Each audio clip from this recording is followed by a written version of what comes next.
Olá, boa tarde, sejam todas e todos bem-vindas, bem-vindos. Nosso evento aí está se encaminhando, né, já para o final. Foram 2 dias, né, muito intensos, com diferentes debates aí sobre assuntos bem diversos, mas com foco sempre na história da moda, que é o nosso primeiro seminário nacional Moda, Imagem e Poder. E nós iniciamos com uma conferência falando sobre a moda no período da independência, em 1822, e vamos agora conhecer aqui o trabalho da Carolina Casarim, justamente falando sobre aquele período ali de 1922 e os seus desdobramentos aí ao longo aí da década de 20. Bem, a Carolina Casarim é autora do livro O Guarda-Roupa Modernista, o casal Tarsila e Oswald e a Moda, pela Companhia das Letras em 2022, é mestre em letras e doutora em artes visuais. É professora de História da Moda, figurinista e também editora de livros. Bem, eu passo a palavra para Carolina Casarim. Carolina, você tem aí em torno de 45 minutos, ok, para fazer a sua apresentação, e aí, quando faltarem 5 minutos, eu vou te avisar, tá bom? Obrigada, Paulo. Boa tarde. Bom, vou começar projetando aqui a minha apresentação.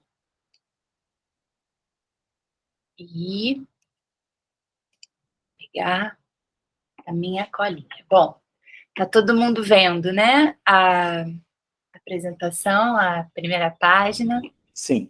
Tá ótimo, obrigada. Bom, então, eu queria começar agradecendo imensamente o convite que eu recebi da professora Camila Borges e do professor Paulo Debon para fazer a conferência de encerramento do Seminário Nacional Moda, Imagem e Poder. Sinto-me muito honrada com esse convite. Eu felicito os organizadores do seminário pela iniciativa e pelo trabalho e desejo vida longa ao evento. Agradeço também a presença de todas, todos e todes que estão nos assistindo. A palestra que eu darei hoje, que eu dei como título Tarsila e a Moda, a pose modernista no Brasil, é fruto da minha tese de doutorado, defendida em setembro de 2020, na pós-graduação em Artes Visuais da Escola de Belas Artes da UFRJ, orientada pela professora Maria Cristina Volpe, e que teve bolsa de apoio da CAPES do início ao fim. Sem o financiamento da Bolsa Sanduíche, em Paris, também da CAPES, não teria sido possível aprofundar a pesquisa e nem levantar material inédito sobre a relação de Tarsila do Amaral e Oswald de Andrade com a moda francesa. Minha tese foi publicada em livro, cuja capa vocês estão vendo aí, chama-se O Guarda-Roupa Modernista, o casal Tarsila e Oswald e a Moda. Então, portanto, essas fontes de pesquisa estão disponíveis para que cada vez mais se descubra novas e surpreendentes reflexões sobre os modos como o casal Tarsivaldi construiu suas aparências. Eu gosto de pensar a relação, a ligação de Tarsila e Oswald com a moda, duas figuras icônicas e bastante conhecidas da arte moderna no Brasil, a partir de duas perspectivas. Por um lado, a relação entre o modernismo e a moda, ou seja, quais foram os usos que os próprios modernistas fizeram da moda. O casal Tarsila e Oswald esteve sempre consciente da importância de suas escolhas no campo do vestuário e da moda e usou de maneira engenhosa a aparência no projeto estético do modernismo. Os dois souberam inserir a moda francesa, por meio da aparência de Tarsila, na estética pau-brasil.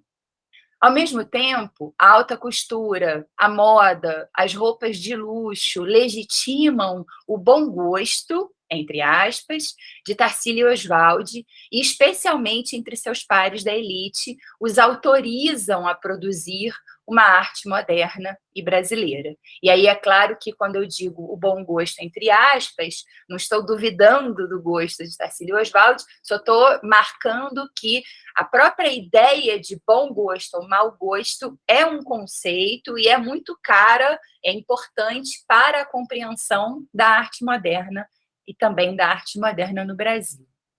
Agora, por outro lado, numa segunda perspectiva e numa via de mão dupla, é possível refletir também sobre a moda e o modernismo. Quer dizer, de que maneira está configurada uma moda feminina moderna nos anos 20, no seio da alta costura francesa, e como o modernismo brasileiro se relaciona com ela. Mas hoje, o foco da minha palestra aqui é a primeira perspectiva, ou seja, vamos falar de maneira um pouco mais aprofundada sobre o modernismo e a moda. Quando eu comecei a minha pesquisa de doutorado, rapidamente me deparei com um problema metodológico. Tarsila e Oswaldi investiram maciçamente e de modo consciente em sua aparência, em seus trajes, no produto artístico que é o eu, e essa expressão é uma expressão da Elizabeth Wilson, produto artístico que é o eu. Mas apesar da relevância que Tarsila e Oswaldi têm para a cultura brasileira, poucas peças de seus guarda-roupas foram preservadas, e entre as que sobreviveram, nem todas estão disponíveis ao público. Então, diante desse problema de dificuldade de acesso às fontes primárias, ou até mesmo o problema da ausência de objetos de vestuário que pertenceram a Tarcivaldi, foi necessária uma abordagem metodológica que reunisse inúmeros documentos que se encontravam dispersos em diferentes instituições. Eu aprendi com a minha orientadora, a professora Maria Cristina Volpi, que o estudo da indumentária fundamenta-se na investigação de diversos tipos de documentos. A ausência de fontes primárias, então, fez com que eu ampliasse o corpus de análise da tese, e o que a princípio era um problema se tornou, do meu ponto de vista, uma solução. O cruzamento das fontes permitiu que os documentos fossem associados e articulados, circunscrevendo tramas de relações que resultaram desse método de confronto. A pesquisa foi desenvolvida a partir da aproximação do cruzamento de fontes iconográficas, documentais e materiais. Eu me embasei no pensamento de Roland Barthes, no sistema da moda, onde ele distingue 3 estruturas diferentes de vestuário: o vestuário imagem, o vestuário escrito e, finalmente, o vestuário real. Os 2 primeiros, o imagem e o escrito, remetem ao vestuário real. Eles são equivalentes, porém não são idênticos. É o vestuário real que serve de modelo aos outros 2. Então, a gente está falando aqui de 3 estruturas e matérias diferentes. Primeiro, a plástica, ou a das formas, no caso do vestuário imagem. Depois, a verbal ou vocabular, no vestuário escrito. E, enfim, a tecnológica, no vestuário real, pois nesse último, e aí isso é uma citação do Roland Barthes, tem-se uma estrutura que se constitui no nível da matéria e de suas transformações, e não de suas representações ou de suas significações. Então, a distinção entre as 3 estruturas que produzem os 3 tipos de vestuário fornece utensílios teóricos que ajudaram no tratamento e na análise das fontes. Isso porque a divulgação da aparência de Tarsila e Oswaldi se deu a partir de processos de translação. Isso também é um conceito do Roland Barthes. Então, é a passagem do vestuário real, aquele que um dia foi efetivamente vestido, para o vestuário imagem e para o escrito. Dito de outro modo, a passagem da estrutura tecnológica para as estruturas icônica e verbal. O estudo da aparência parte sempre de um fato.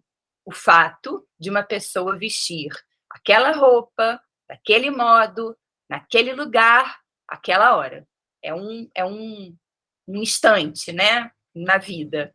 O fato de que essa pessoa usou aquele traje em determinada ocasião.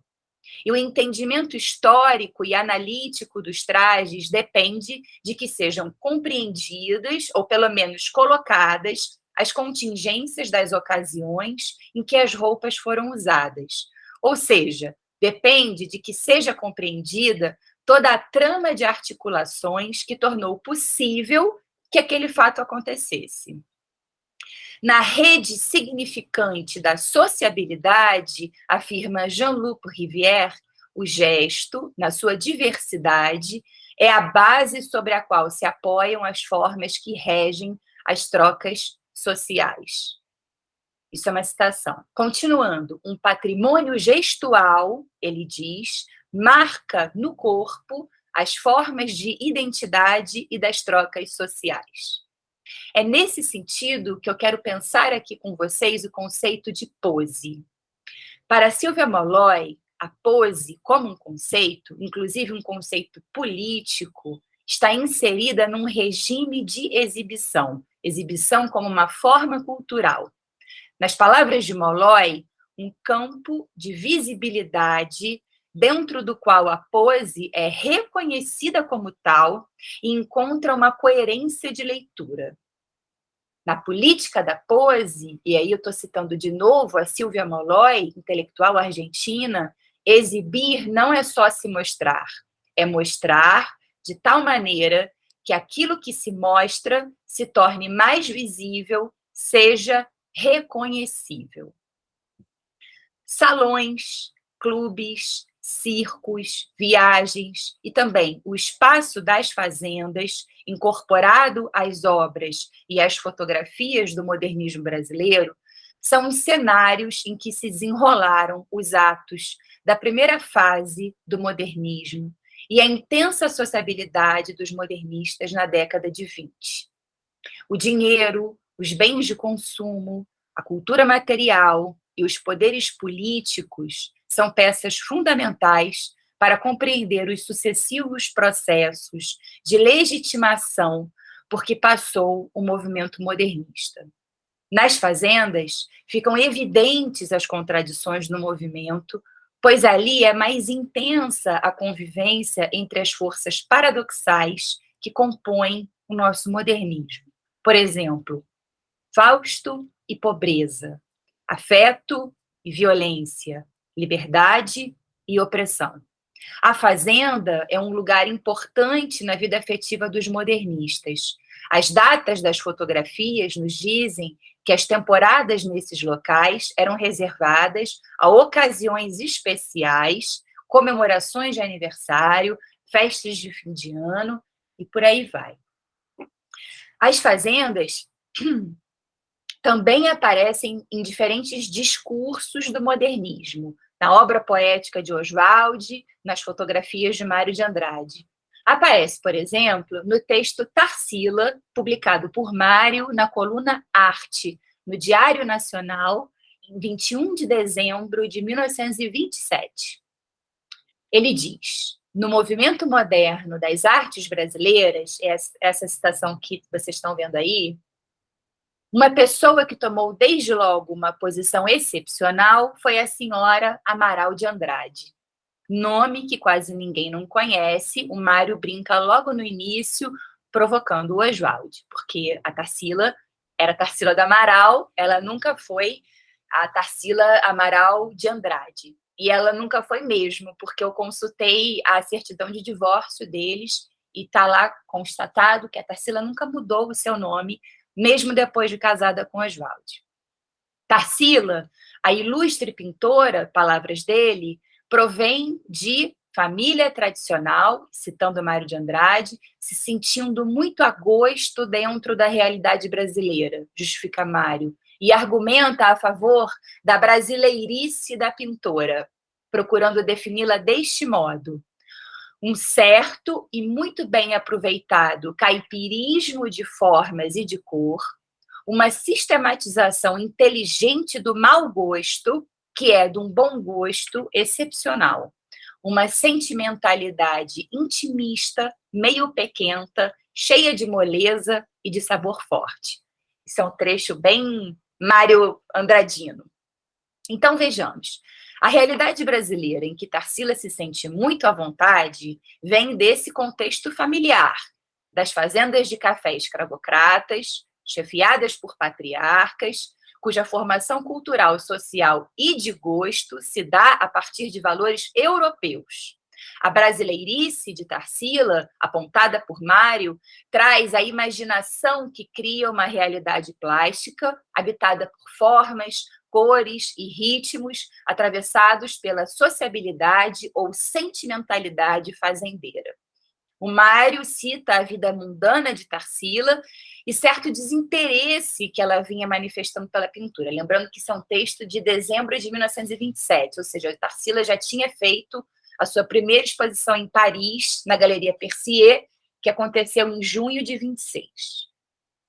É na Fazenda Santa Teresa do Alto, que àquela altura era propriedade do casal Tarcivaldi, que acontece a reaproximação da artista com o seu trabalho. E aí eu peço licença para fazer uma citação um pouquinho mais longa.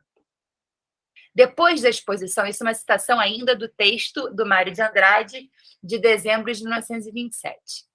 Depois da exposição de Paris, a grande pintora, creio que sentiu-se fatigada. Abandonou os pincéis e foi para o 5 o'clock da existência. Passeou, se divertiu, estudou, mas pintar não pintava mais nada, e a inquietação desceu um crepúsculo escuro sobre os arraiais modernos de cá. 20 horas, 22 horas, 23, meia-noite, 1, 2, são 5 horas da manhã, e quem chega na fazenda de Santa Teresa do Alto encontra uma sala de jantar decorada recentemente pela pintora. Tarsila recomeçou a trabalhar e conta fazer uma exposição aqui no ano que vem. Será muito bom, porque, afinal de contas, no Brasil, além de pequeno grupo de admiradores que frequenta o ateliê da pintora, os outros só conhecem reproduções imperfeitíssimas dos quadros dela. Na tal sala de jantar, a pintora, aliás, se limitou a aperfeiçoar as pinturas ingênuas que já estavam lá, lhes dando um valor plástico. Mas essas naturezas mortas, dantes de uma vulgaridade aplicada, com as cores desmerecidas, se tornaram agora uma gostosura, uma delícia da gente olhar. Bom, a exposição no Brasil só aconteceu 1 ano e meio depois, em julho de 1929, e, portanto, a maioria das obras de Tarsila permaneceu inédita ao público brasileiro até quase o final da década, né? Então, eu quero, inclusive, chamar a atenção para esse fato de que a primeira exposição da Tarsila no Brasil aconteceu 7 anos depois da Semana de Arte Moderna. Para Sérgio Miceli, a intervenção de Tarsila nas telas da sala de jantar da Santa Teresa do Alto, cito, teria a força de evocar, de cambulhada, as conversas, os enlevos, os devaneios, as preguiças e toda sorte de emoções disparadas pela sociabilidade reinante em nossas fazendas e casarões urbanos, ele conclui. Certamente, essa prática modernista de valorização das marcas brasileiras no jeito de existir, isso é fundamental para a gente compreender o processo da arte moderna no Brasil, né? Essa valorização das marcas brasileiras no jeito de existir, não ficou restrita aos poemas de Oswald, ao texto de Mário, nem às cores usadas por Tarsila. Ela diz respeito também ao próprio gesto de Tarsila, pintar sobre as naturezas mortas de sua fazenda, gesto que resulta das tais emoções disparadas pela vida social na Santa Teresa do Alto. O ato de pintar sobre as telas marca o reencontro de Tarsila com o trabalho artístico. E o modo como o seu despertar é narrado, meio fantástico, lembra o bater do relógio do coelho em Alice no País das Maravilhas. 20 horas, 22 horas, 23, meia-noite, 1, 2, são 5 horas da manhã E quem chega na fazenda de Santa Teresa do Alto encontra uma sala de jantar decorada recentemente pela pintora. A encenação de um jeito brasileiro de existir, a pose do jeito brasileiro de existir, é atravessada por um clima de encantamento mágico. Em 5 de dezembro de 1927, a casa da fazenda estava cheia de novo. Desculpa, em 5 de dezembro não. Em dezembro. O texto do Mário é datado de 21 de dezembro, né? Então, em dezembro, a casa da fazenda estava cheia de novo. Imagino que justamente o texto do Mário, que fala dessas pinturas da sala de jantar da Tarsila, datado de 21 de dezembro, tenha sido escrito sob o calor da animação do dia 18, que foi profusamente fotografado por ele. E todas essas fotografias do Mário de Andrade realizadas na Fazenda Santa Teresa do Alto, da Tarsila, estão no arquivo do Instituto de Estudos Brasileiros da USP, no IEB. O dia 18 de dezembro, há muitas fotografias desse dia, 18 de dezembro. E eu acho que era aniversário da Dulce, da filha da Tarsila, por isso tantos registros fotográficos. Na medida em que a experiência da vida social promovida pelos modernistas em suas fazendas foi transformada em obra, esses espaços privados, onde se desfruta a intimidade, tomam de empréstimo um estado público. As comemorações criaram boas condições de visibilidade para que as aparências dos modernistas que se hospedavam na Fazenda Santa Teresa do Alto, e especialmente a de Tarsila, pudessem ser interpretadas como vetores de construção de sentido. É exatamente sobre isso que a Silvia Molloy fala quando se refere a um regime de exibição que a política da pose pressupõe, na medida em que é necessário que haja um campo de visibilidade em que a pose seja reconhecida como tal. Na festa do dia 18 de dezembro, Tarsila usa o traje mosqué da Maison Paul Poiret. Nas fotografias, como vocês estão vendo, ela está ao lado de Dulce, a sua única filha, Oswalde, Manuel Bandeira e Ascenso Ferreira. Oswalde aparece descontraído, com as mãos nos bolsos e botas de cano alto ou perneiras. Na verdade, eu acho que são perneiras. Mais do que ostentar poder, o fazendeiro Oswaldo de Andrade é um sujeito relaxado, vestido de modo informal. As suas fotos nesses locais são um registro da naturalidade com que expunha os, entre aspas, reflexos desordenados de sua personalidade, como definiu Raul Bopp. Na fazenda, o Oswaldo está à vontade. Numa das imagens, ele é o único que olha para a foto. Os outros foram registrados distraídos, que é essa imagem à esquerda, né? Então, nessa primeira imagem, ele é o único que olha para o fotógrafo, na verdade, que era o Mário de Andrade. Os outros foram registrados distraídos, olhando para o lado. Nessa ocasião, com 2 botões do paletó apertados na barriga, Oswaldo sorri de leve e de longe para o fotógrafo Mário de Andrade. Na outra imagem, Tarsila olha para a câmera. Ela e Dulce têm o mesmo gesto, as mãos unidas diante do corpo, erguidas na altura da cintura. Oswaldo dispôs o braço de modo mal pensado, passa por trás de Tarsila e apoia a mão na cerca de madeira. O paletó repuxou na cintura, apertado, e sua aparência, com os cabelos desgrenhados, o colarinho mole e as pontas amassadas, é mal ajambrada, ainda mais se a gente a compara com o visual da Tarsila. O mosqué, que é esse vestido que a Tarsila está usando, é um vestido de mangas justas e compridas. Não é volumoso, mas a silhueta da saia reta se amplia levemente a partir do quadril.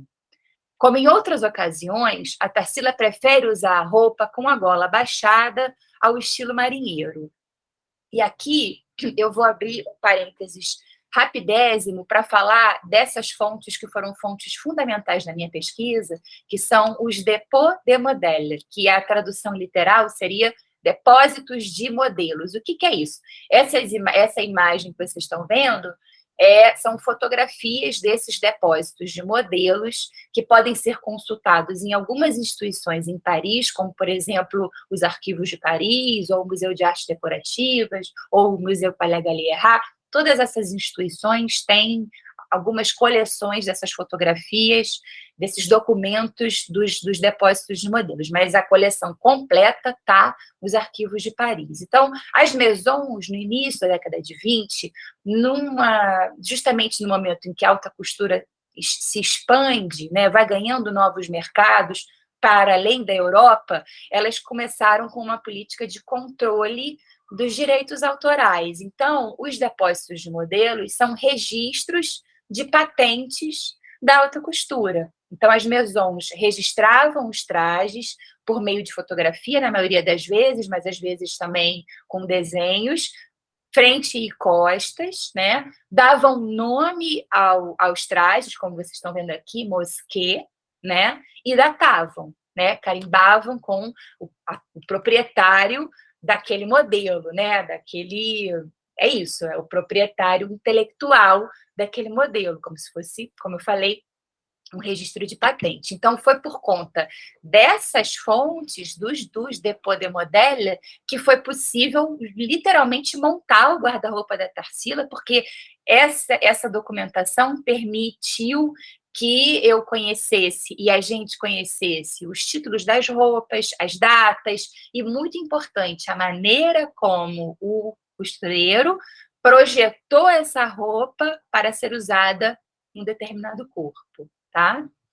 Então, voltando aqui, a Tarsila, a fotografia do depô, a manequim está usando a gola levantada, mas em muitas ocasiões, na verdade, em todas as ocasiões de roupas da Tarsila em que ela usa modelos que têm a possibilidade de usar a gola levantada, ela prefere usar a gola baixada.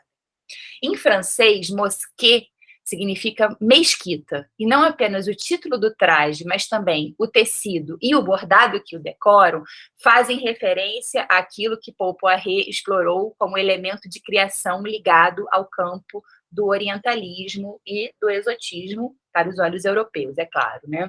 A partir das publicações de uma fotografia do Mosquet nas revistas Les Arts Décoratifs Modernes e Féminin, ambas de 1925, é possível compreender melhor a materialidade dessa roupa. E o Mosquet, ele foi registrado em fevereiro de 25, tá? Ou seja, ele é um traje da coleção de fevereiro de 25, do início do ano.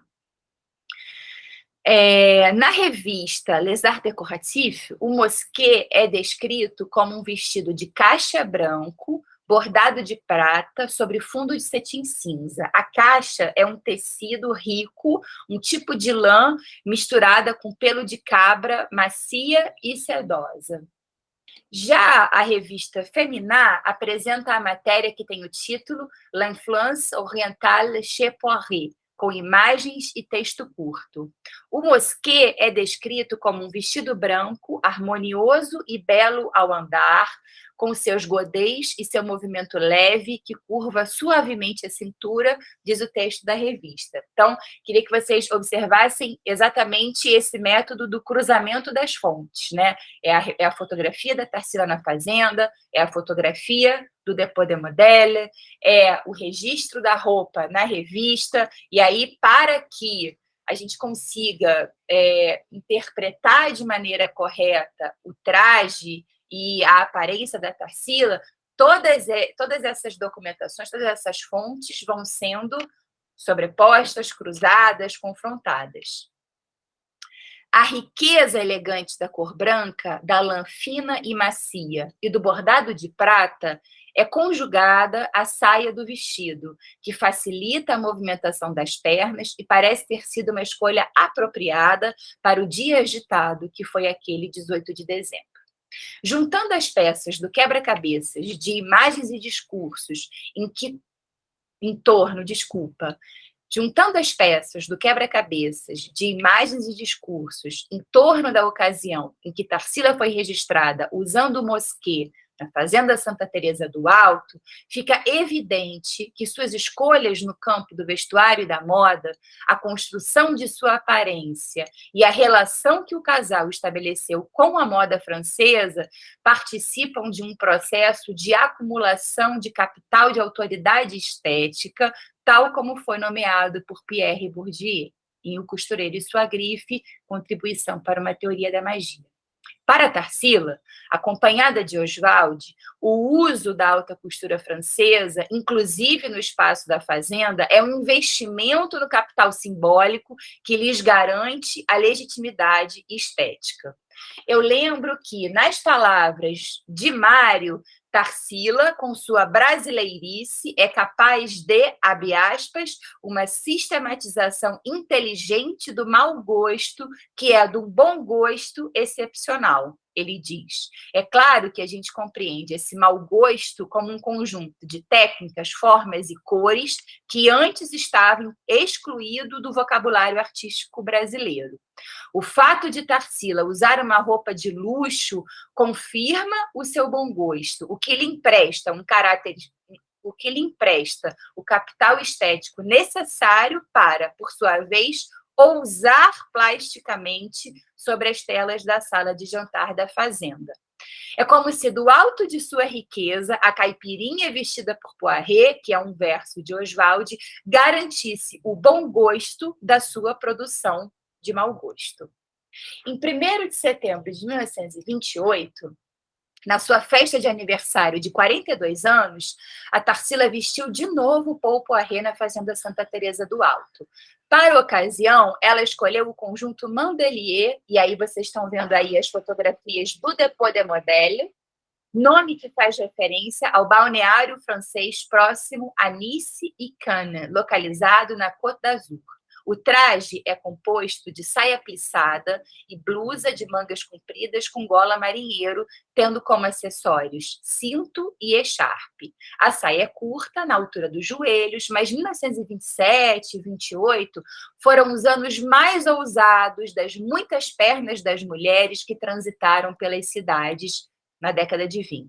No conjunto, a estampa xadrez da saia e da echarpe é coordenada com o desenho geométrico da blusa, no decote, nos bolsos e nos punhos. Nas fotografias em que Tarsila veste Mandelier em Santa Teresa do Alto, ela não usa a echarpe. Numa das fotografias de sua festa de aniversário, em setembro de 28, a Tarsila aparece com o Mandelier, acompanhada de Mário e uma amiga. E é essa foto que vocês estão vendo aí. O Mário é esse aqui, bem à esquerda. O Mário, uma amiga, desculpa, e 2 trabalhadores da fazenda, que são esses 2 homens aqui. O Mário, assim como o homem a seu lado, tem mangas e bainhas arregaçadas. Os 2 usam camisas sem colarinho. Na outra ponta, Tarsila segura um chapéu de palha na mão. Como estava ventando, temos a rara oportunidade de visualizar a saia, plissada com dobras pequenas, aberta. Os modelos escolhidos por Tarsila para a vida social na fazenda são feitos de tecidos maleáveis que assentam no corpo, mas não prendem os movimentos, e por isso mesmo parecem confortáveis, adequados às ocasiões que requerem deslocamento no espaço. Vemos na imagem que todos pisam sobre a larga mancha da torra do café. A Tarsila usa um escarpão assinado por Perúdia, o famoso estilista de calçados, que na década de 20 trabalhou em parceria com Paul Poiret. O gesto retratado poderia remeter à ideia de domínio, mas, na verdade, o modo como estão dispostas as figuras nesse quadro sugere certa promiscuidade, no sentido em que Sônia Salsten emprega essa palavra no texto A Saga Moderna de Tarsila. Ela diz: o nacionalismo tarsiliano expressaria a reivindicação de um ponto de vista regional, embaralhado na mais pura promiscuidade, embaralhando na mais pura promiscuidade as entidades do nacional, colônia, e do estrangeiro, metrópole. Na foto, elementos do nacional, a torra do café, e do estrangeiro, o sapato perúdia convivem na mais pura promiscuidade. Nessa foto, o café tem lugar de destaque, grãos e corpos ao ar livre, debaixo de forte luminosidade. O momento da torra é importante para a garantia da qualidade do café. A torração é provocada pelo efeito do calor e é a tosta dos grãos de café que lhes dá o aroma e o sabor específicos. A imagem está literalmente queimada, por isso a roupa da Tarsila aparece com as cores invertidas. A safra de setembro de 1928 do café da Fazenda Santa Teresa do Alto foi exclusiva. Sabor especial garantido pela torra modernista. Então, eu vou parar por aqui, para que tenhamos tempo para o debate e as perguntas. Muito obrigada. Nossa, eu ia dizer que você tinha mais 5 minutinhos, então... Você parou, eu estava aqui só esperando virar 16h45, eu ia dizer 5 minutos, mas você terminou um pouquinho antes. Enfim, bem, em primeiro lugar, Carolina, assim, meus parabéns, acho que você trouxe aí várias informações super interessantes, né? Reflexões, informações não, reflexões realmente muito preciosas, muito interessantes, aqui para essa conferência do nosso evento. Né? Daqui a pouquinho vão chegar aqui pelo chat as questões feitas lá no YouTube, né, pelas pessoas que estão assistindo, bem como também das professores que estão aqui também, como a Beatriz falou mais cedo, no nosso backstage, né, que é a outra sala, é o backstage, e o evento está lá no YouTube. Bem, eu vou fazer aqui algumas perguntas para ti, são bem simples, tá? Enquanto não chegam outras questões. É um tema que eu amo, né? Eu trabalho com história da moda já há muito tempo, mas eu sou professor de história da arte também, né? E mesmo com história da arte já há bastante tempo, em graduação, pós e tal, então é um assunto muito caro, né, para mim, muito, muito importante.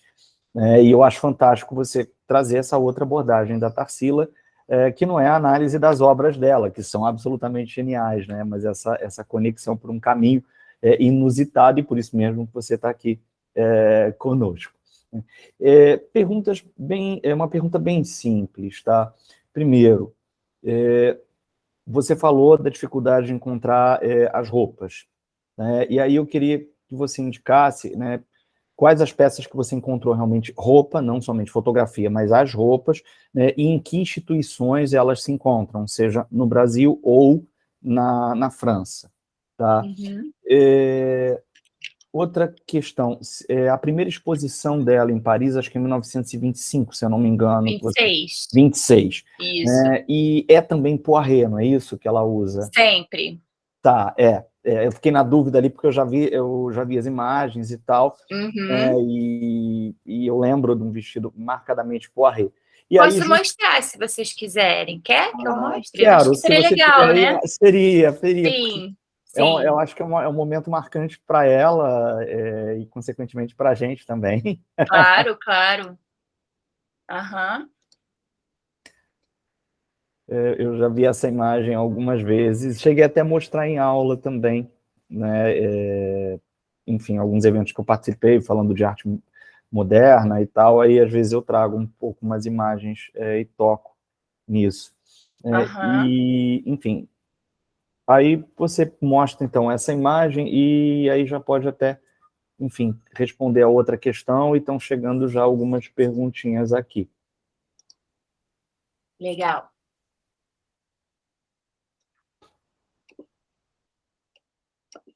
Deixa eu compartilhar com vocês. Obrigada, gente. Ah, sim! Maravilhoso. Maravilhoso. Nossa, Ela está usando um vestido chamado Écossais, da Maison Écossais. Paul Poiret. Uhum. Que Écossais em português, significa justamente tecido xadrez. E é claro que o fato do vestido se chamar écossais em francês remete tanto ao xadrez como ao substantivo pátrio escocês, né? Porque vem dos tartãs escoceses, do xadrez escocês, né? Do quadriculado escocês, que, portanto, está vinculado a uma ideia de identidade, né? Quer dizer, não deixa de estar, de o xadrez estar vinculado a uma ideia de identidade, de reconhecimento entre pares, né? De um mesmo substrato, enfim, cultural e de nascimento, né? E as cores desse vestido dialogavam com a paleta de cores dela nas obras ou não? A gente não sabe quais são as cores desse vestido, né? Porque existem algumas suposições. A Tarsila se refere a ele muitos anos depois, já perto de morrer, nas comemorações do cinquentenário da semana. Ela se refere a um vestido de seda xadrez com laçarotes azuis. Então, pode ser que ela esteja se referindo a esse vestido. Eu e o João Dalla, né, que também é professor da área, né, do campo da moda, especialista em cor, enfim, em imagem, a gente uma vez fez um trabalho sobre as cores, possíveis cores desse vestido, e a gente levantou a hipótese de que ou ele a gente analisou as revistas da época, o João tentou fazer uma análise mais técnica da fotografia e tal, das cores, a gente levantou a hipótese de que ele é ou azul sobre azul, quer dizer, uma combinação do mesmo tom, ou cores contrastantes, provavelmente azul sobre vermelho. Sim, foi na Ampu que a gente falou. Sobre as cores. Pô, maravilhoso, maravilhoso. Deixa eu responder a pergunta sobre as fontes primárias das roupas, sim, né? Que eu acho que é importante para quem se interessa pelo assunto. Aqui no Brasil, o que está acessível ao público é muito importante o vestido de casamento da Tarsila, que está na Pinacoteca de São Paulo. Tá? E aí é um vestido antropofágico, porque ele foi feito a partir do vestido de casamento da mãe do Oswald de Andrade, da Inês. Ele tem a etiqueta da Maison Paul Poiret, não está completa, a saia não existe mais, mas tem o corpete, tem a capa, e as mangas, existem as mangas lá, mas as mangas, essa é a minha conclusão, depois da tese, as mangas não foram utilizadas pela Tarsila. As mangas provavelmente pertenciam ao vestido de casamento da mãe do Oswald. Além disso, na Pinacoteca também tem alguns acessórios de vestuário da Tarsila. Tem uma mantilha, tem um pente espanhol. No IEB tem alguns retalhos. No arquivo da Araci Amaral, que pertenceram à Tarsila. E no Victoria and Albert, em Londres, tem um modelo de um vestido chamado Flute, que foi o vestido que a Tarsila usou na primeira exposição individual dela no Brasil. É o mesmo modelo, não é o vestido que foi da Tarsila, mas é uma roupa idêntica, né, o mesmo modelo do vestido que ela escolheu para usar na primeira exposição individual aqui no Brasil, no Rio de Janeiro, que foi no Rio de Janeiro, a abertura.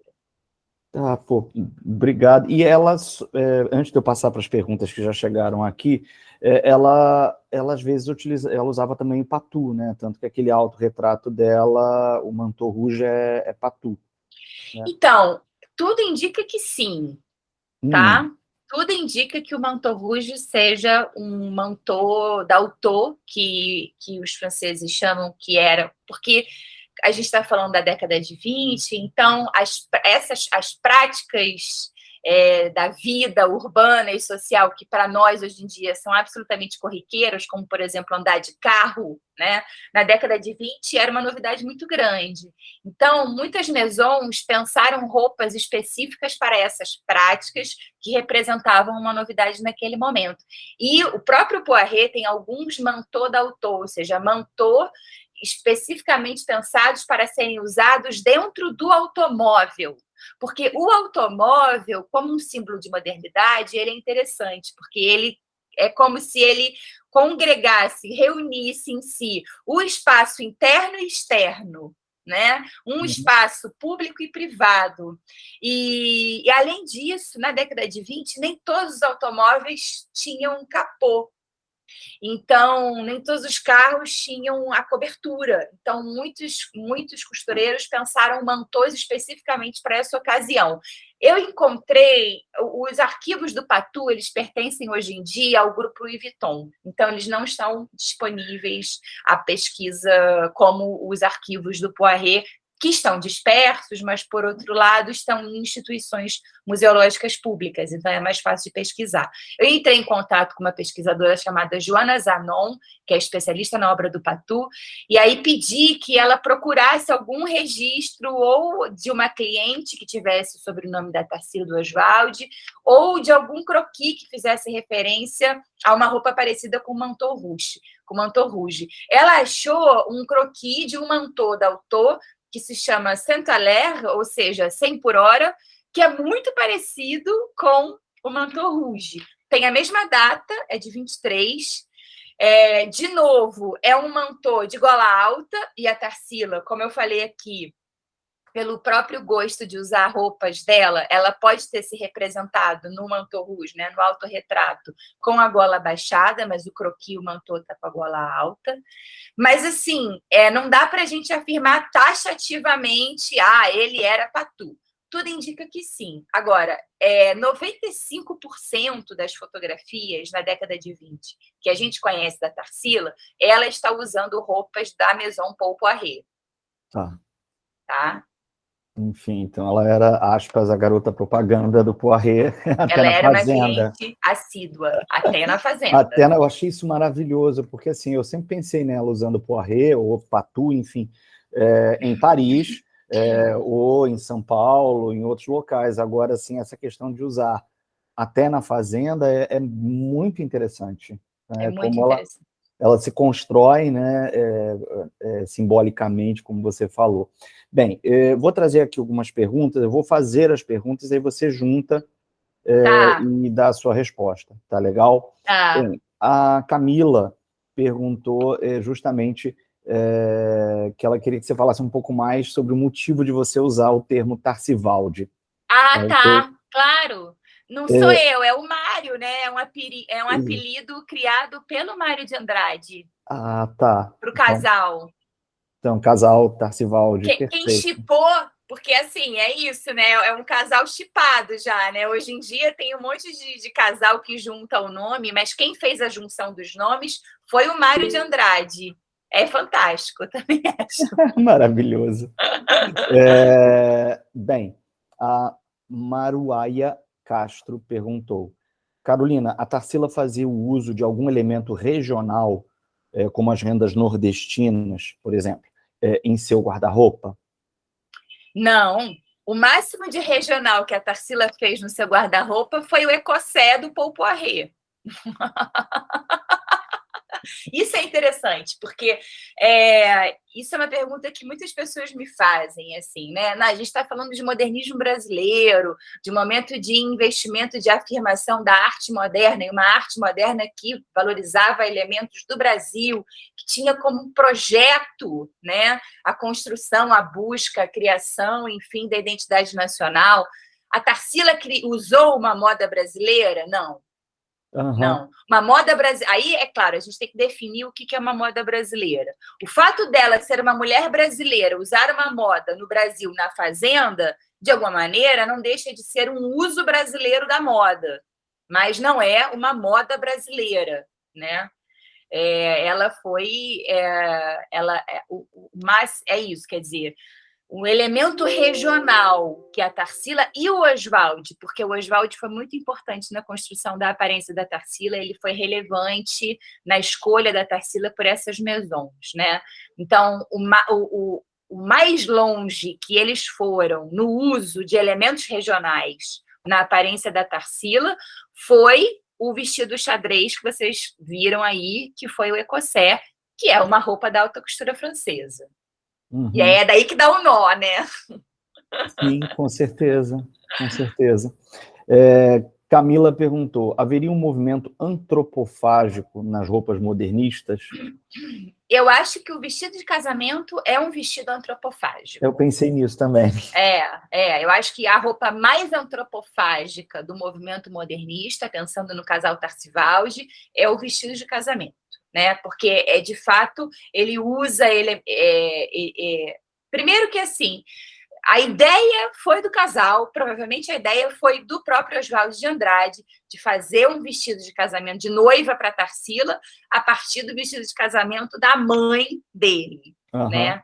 Então, se o movimento modernista tem como característica tanto uma força de atualização em relação ao que se fazia fora do Brasil, especialmente na Europa, como uma força de enraizamento, no sentido de aprofundar as pesquisas sobre a ideia de uma identidade nacional, o vestido de casamento, né, se o movimento modernista tem antena e raízes, o vestido de casamento ele é a materialização, em termos de vestuário, perfeita dessa ideia, desse conceito da antropofagia, né, como a assimilação dos elementos estrangeiros e também, ao mesmo tempo, a assimilação de elementos nacionais, porque é um vestido usado a partir, quer dizer, um vestido feito a partir de uma roupa do século XIX,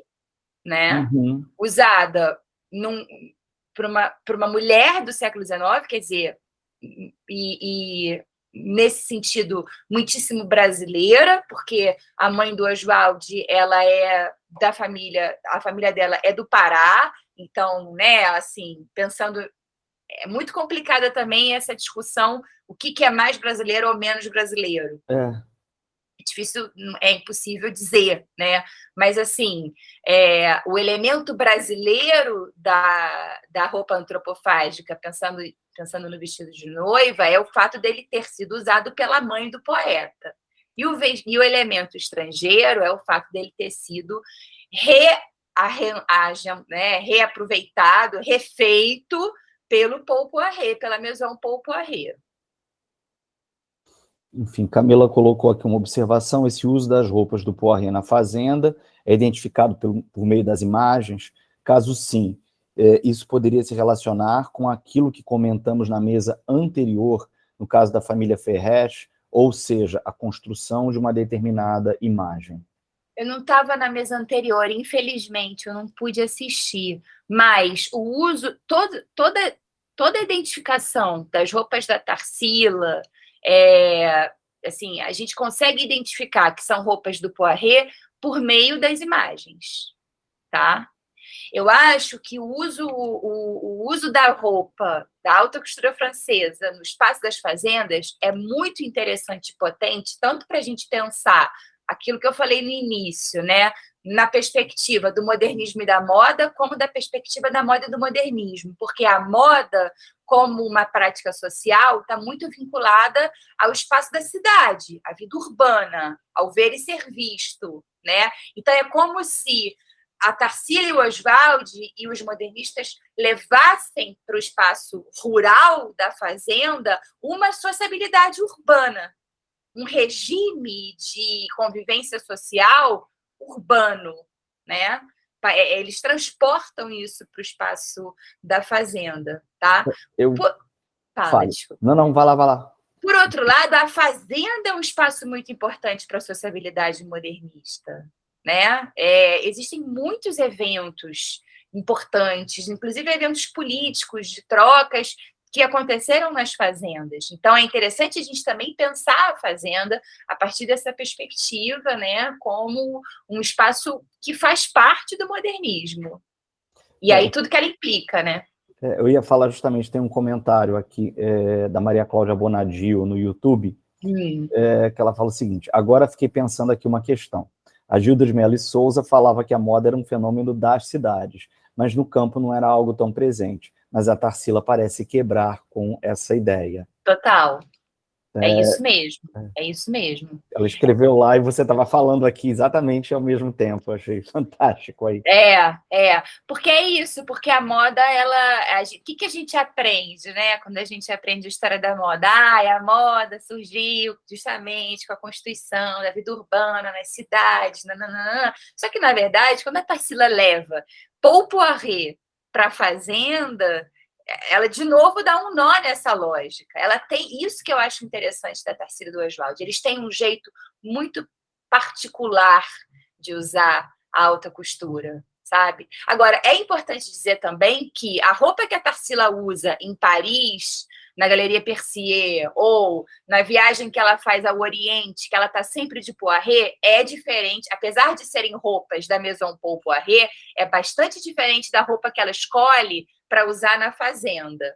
A roupa que ela usa na fazenda tem é uma roupa mais informal, é uma roupa que usa, por exemplo, tecidos que lembram mais a malha, né? Tecidos mais confortáveis, tecidos maleáveis, saias mais curtas, que privilegiam o movimento, tá? Diferente das roupas que ela escolhe para usar nas situações da cidade. Mas é tudo alta costura francesa. É tudo roupa de luxo. Nossa, realmente aí, vendo toda essa tua exposição, aí a gente pensa logo na caipirinha vestindo Poiret, como faz mais sentido. Acho que a tua pesquisa deu mais sentido ao texto, né, que todo mundo já conhecia. Você reafirmou isso com muito mais força. Bem, não vieram mais questões, estou vendo aqui, nem aqui pelo chat também. Bem, uma pergunta aqui do YouTube.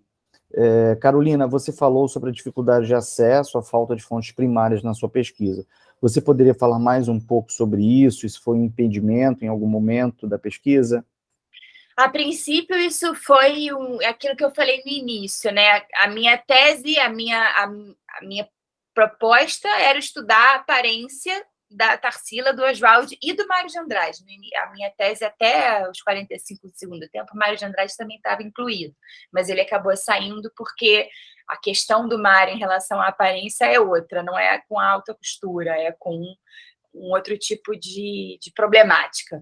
Mas, então, eu queria estudar a aparência, mas logo de cara eu me deparei com esse problema, né? A ausência de roupas que, de fato, pertenceram a eles. Então, isso no início eu falei, bom, como é que eu resolvo isso? Ou eu desisto da tese, ou eu tenho que dar um jeito metodológico para isso, né? Inclusive, pensei em fazer uma tese quase só sobre essa questão da ausência, né, do fato de ser um problema a ausência de roupa dessas figuras que foram tão importantes para a história da cultura do Brasil e que, de fato, tiveram uma relação muito próxima com a moda. Mas aí, depois, eu ampliei o meu escopo, né, de pesquisa. Quer dizer, eu ampliei eu passei... É por isso que eu trouxe aqui a metodologia do Barthes. Eu passei a encarar qualquer referência à aparência do casal como uma fonte. Então, um recibo é tão importante quanto o vestido de noiva que está lá na pinacoteca. Uma fotografia é tão importante como uma carta que faz referência à aparência da Tarsila, né? Eu acho que o mais importante dessa dificuldade inicial foi perceber que o estudo da indumentária ele se dá justamente a partir desses pontos de contato entre as fontes, né? Mesmo que tivesse um acervo Tarsila do Amaral, teria sido necessário fazer o cruzamento das fontes, né? Cruzar as fotos, os recibos, as cartas, enfim. Foram muitos tipos de fontes que eu usei. Só para falar uma coisa sobre o verso, que você citou, que é o Caipirinha Vestida por Poirret, que é o primeiro verso do poema Ateliê, do Oswald de Andrade, o verso é anterior ao vestido, né? O verso é anterior à foto. Na verdade, a Tarsila e o Oswald escolheram essa roupa para a exposição, para a primeira exposição dela em Paris, como uma forma de materializar o verso, e não o contrário, tá? O verso é anterior à roupa. Uhum. Gente, que máximo! Isso é muito importante, porque normalmente, inclusive, já vi grandes teóricos do modernismo falarem: ele escreveu o poema olhando para a foto. Não, ele não escreveu o poema olhando para a foto. Eles escolheram a roupa por causa do poema. É diferente. É maravilhoso. Isso que você falou, né, em alguns momentos da tua fala e agora no final, né, desse quebra-cabeça, né, eu acho que quem trabalha com história, e no caso aqui, quem trabalha com história da moda, se depara muito com essa variedade de fontes e, na maior parte das vezes, uma ausência também das roupas, né, e muitas vezes você vai realizar uma pesquisa e você imagina que você vai ter as fontes tais, tais e tais. Às vezes não são roupas, são jornais ou propagandas e tal, e de repente você, na hora H, quando você realmente vai para o arquivo, vai para a biblioteca, vai para determinadas instituições, você descobre que não é exatamente aquilo que você imaginava, né? Então, esse relato de eu tive que mudar o rumo da minha tese, né? Eu tive que mudar o rumo da pesquisa, é super comum, e eu acho que para a gente que trabalha com moda, isso acontece o tempo todo. E a gente realmente tem que usar, né, pelo menos tem que, é muito forte, né? Mas é muito comum que as pessoas que vão trabalhar com história da moda, e a gente tem uma grande quantidade de ouvintes aqui no evento que são estudantes de graduação, isso é um ponto que a Camila levantou ontem na mesa de abertura, muito aluno de graduação está assistindo esse evento, né? Ou seja, muito pessoas... legal. muita gente da graduação... Até gente do ensino médio, né? Achei o Exatamente. máximo. Alguns são poucos, mas temos alunos de ensino médio também, então que trabalhar com história da moda é muito isso, né? Você vai ter que cruzar fontes de diferentes origens, sejam os vestidos, as fotografias, as cartas, as pinturas, até você formar, né, o teu trabalho em si, né, conseguir dar encaminhamento, né? Eu acho que 90% das pessoas que trabalham com história da moda chegam e acabam nesse caminho mesmo, né? Exatamente. Desse entrecruzamento aí de fontes. Porque é aquilo que, aproveitar que a Bonadil citou a Gilda, né? É o que a própria Gilda de Mello de Souza fala, né? A roupa só está pronta no corpo em movimento. Então, necessariamente, é como se todo historiador, toda pessoa que estuda a história do vestuário e da moda partisse de uma ausência, porque o corpo em movimento é o corpo vivo, é ali o corpo do ato, né? Se a gente, mesmo que, é aquilo que eu falei, mesmo que existisse um acervo de roupas da Tarsila do Amaral, o corpo em movimento não existe mais. Não há. Então, não tem jeito, né? A gente tem que abordar outras fontes para além das fontes primárias. É claro que nada substitui o contato com a fonte primária. E aí, seja a fonte primária a roupa, seja a fotografia, o artefato, a experiência do artefato é insubstituível, né? Por outro lado, ela não é suficientemente sozinha, né, capaz de dar conta de uma pesquisa, né? É o que eu acho. Assim. Não, é um desafio maravilhoso, né? A gente vira um detetive, realmente, catando os vários fragmentos e cruzando tudo para poder chegar ao nosso veredito, digamos assim. Sim. Enfim. Bem, não chegaram mais questões aqui. Então, eu, Carolina, quero te agradecer imensamente por ter feito essa conferência, né, realmente linda, né? Eu admiro o teu trabalho, eu já acompanho há algum tempo.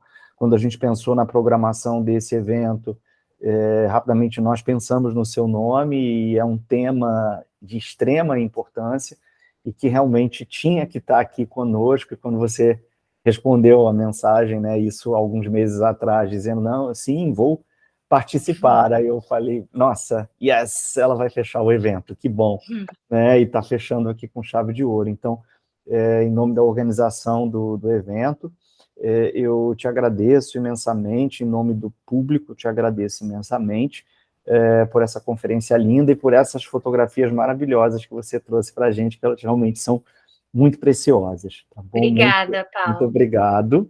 Obrigada a vocês, adorei o convite, fiquei super feliz e honrada. E é isso, vida longa ao evento. Amém. Virão com certeza muitos outros.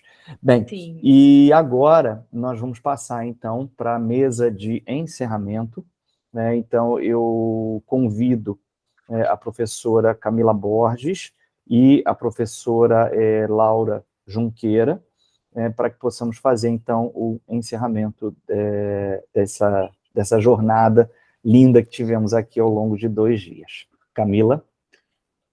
Obrigada, Paulo, obrigada, muito obrigada, Carolina. Estava colocando aqui no chat, né, que a efeméride também, né, de 1922, 2022, né, por isso a gente também escolheu esse tema, e ninguém melhor que a Carolina para falar sobre isso, né. Então, foi muito, muito rico a conferência, né. Obrigada, nós que agradecemos, Carolina. Bom, então, para encerrar, né, antes dos agradecimentos, né, que a gente sempre faz, porque realmente tudo aqui é um espaço coletivo, né, de reflexão, né, então a gente organiza o evento coletivamente, a gente não faz nada sozinho, né, então a gente tem que agradecer sempre. Mas antes dos agradecimentos, eu queria fazer só um balanço, né, desses 2 dias, que foram 2 dias, assim, como eu já falei inúmeras vezes, extremamente rico, né. Eu acho que mostra, né, sobretudo, não apenas para os pesquisadores que já estão, que conhecem as pesquisas uns dos outros, né, então a gente sabe, enquanto pesquisador do campo, como que esse campo tem florescido, né, como ele tem se consolidado, mas para os nossos ouvintes, né, então acho que mostrar isso, né, esses estudos de moda, como que você tem, então, um florescimento do campo da história da moda, né? Da moda e, como eu também gosto de trabalhar, da indumentária, né? Então, nesses 2 dias, nós tivemos pesquisadores já reconhecidos, né, com seus trabalhos publicados, e nós tivemos também jovens pesquisadores, com suas pesquisas em andamento, de muita qualidade. Isso tudo mostra a riqueza, né, e o fortalecimento, né, do campo. Por isso que a gente quis conjugar também as duas coisas. Eu acho que foi muito, muito bom nesse sentido, tá? E a gente também viu, né, uma variedade de formas, né, de se estudar a moda, né, então, ao longo das mesas, de se pensar a moda, né, do ponto de vista, eu estava achando muito interessante o debate que vocês estavam fazendo sobre as fontes, né, porque é isso que eu estava refletindo, né, quer dizer, as diferentes formas que a gente pode estudar efetivamente a moda. Então, a gente viu aqui pintura, fotografia, documentos escritos, né, a própria roupa, né, também um instrumento é uma fonte, né, um documento de época, mas também as diferentes formas como nós pensamos e refletimos sobre a moda, né, as diferentes interfaces da moda. Então, a moda vista a partir de um objeto, né, estudar e pensar a partir de um objeto, como apareceu aqui, de vários objetos, a moda enquanto conceito, a gente também falou sobre isso em alguns momentos,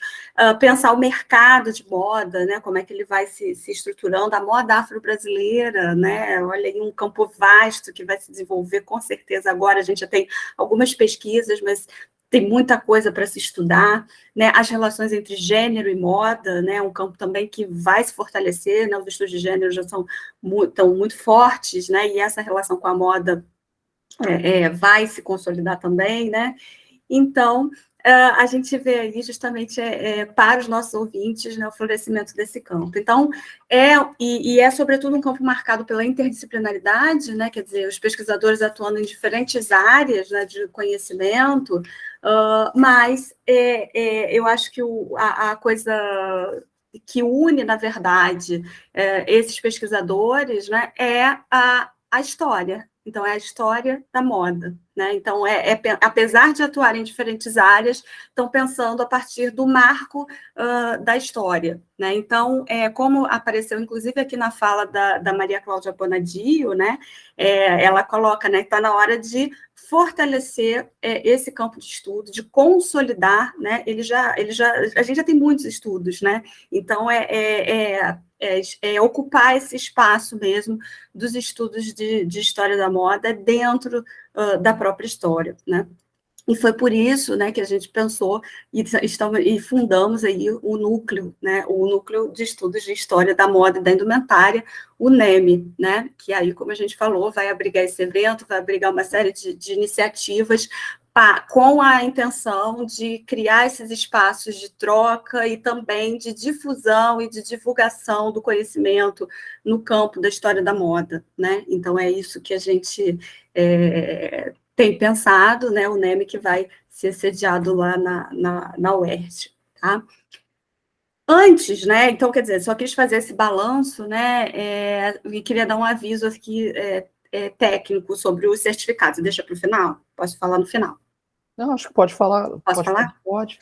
Tá, então, só para avisar aos palestrantes que os certificados vão ser enviados amanhã, né? Até o final do dia vocês vão receber os certificados, todo mundo, tá?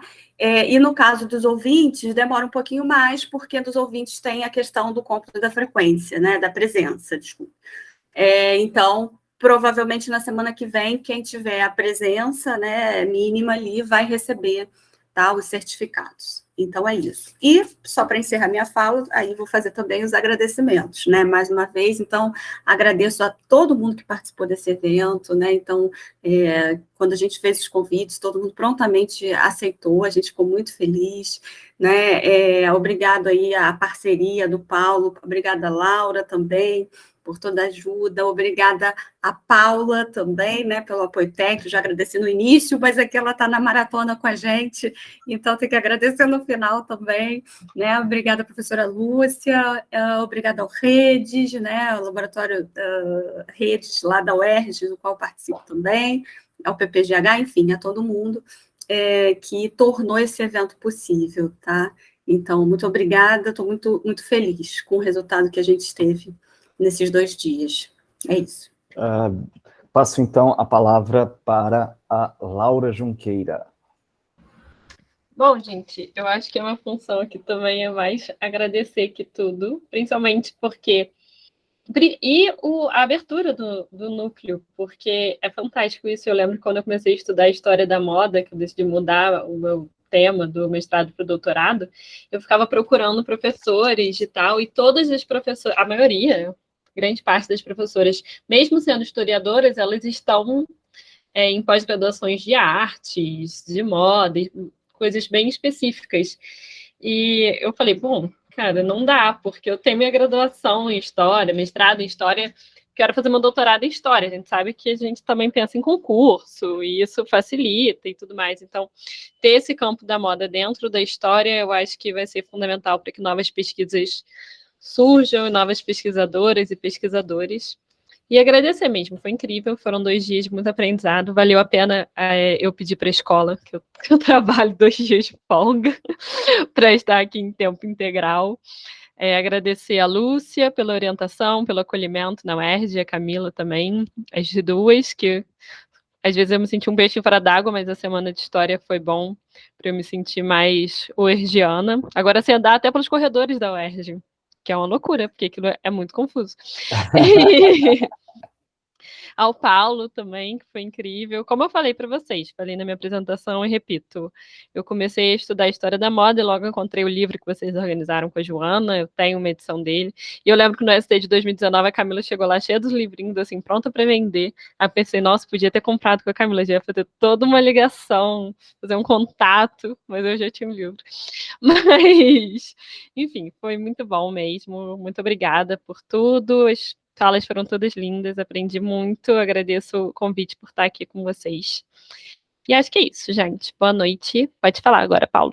Ok, querida. Bem, gente, os agradecimentos eu vou reforçar todos esses que Camila e Laura aqui fizeram, a Lúcia, ao PPGH UERJ, ao Redes, a Paula Botafogo, que está aqui conosco esse tempo todo nessa infraestrutura aqui do YouTube, do backstage, enfim, foi absolutamente genial. Agradecer, extremamente a Camila por ter comprado essa ideia, né? A Camila comprou essa ideia há 10 anos atrás comigo, né? E a gente começou aí, comemoramos aqui hoje 10 anos e você comprou a ideia junto comigo, né? E o quanto que a UERJ é importante nesse espaço, né? E o PPGH-UERJ que abriga pesquisas tão diferenciadas. Quando a gente pega para olhar as dissertações e teses defendidas, são temas muito variados, né? As pessoas, muitas vezes, quando a gente fala, estou num programa de história política, as pessoas pensam assim, nossa, história política, né? E a gente tem um trabalho de moda dentro de um programa de história política, né? Desenvolvendo aqui um evento de história da moda, com pesquisadores de áreas variadas e com apoio do programa de pós-graduação em História Política, né? Então, o quanto que é aberto, né? Então, realmente é só agradecimentos, né? Alguém comentou, não lembro quem foi, em uma das mesas, né? O quanto que a moda, além de um objeto, ela se tornou realmente campo, né? E várias vezes essa palavra foi utilizada, né? A gente pensava muito no objeto, a moda é um objeto. Não, a moda, ela é objeto, sim, mas ela é campo, né? E esse evento, ele serve realmente para marcar o campo da história da moda. E eu e Camila e Laura vamos desdobrar aí essas discussões agora na elaboração do núcleo, né, de estudos de moda e indumentária, e em breve espero ter novidades para todos e todas aí do nosso núcleo, né, que, enfim, vai justamente juntar pessoas que, embora vindas das artes, da comunicação, da filosofia, da literatura e tal, mas que têm em comum a pesquisa da história da moda. Bem, não vou me alongar mais, queridos e queridas, todas, todos que estão aí conosco como ouvintes, que participaram, muito obrigado, muito emocionante para mim poder estar aqui nesse evento aí, que é uma coroação de toda uma trajetória aí de muito tempo da gente, tá bom? Muito obrigado, gente. Um beijo e um excelente fim de semana para todo mundo. Até a próxima. Tchau. Obrigada. Tchau, gente.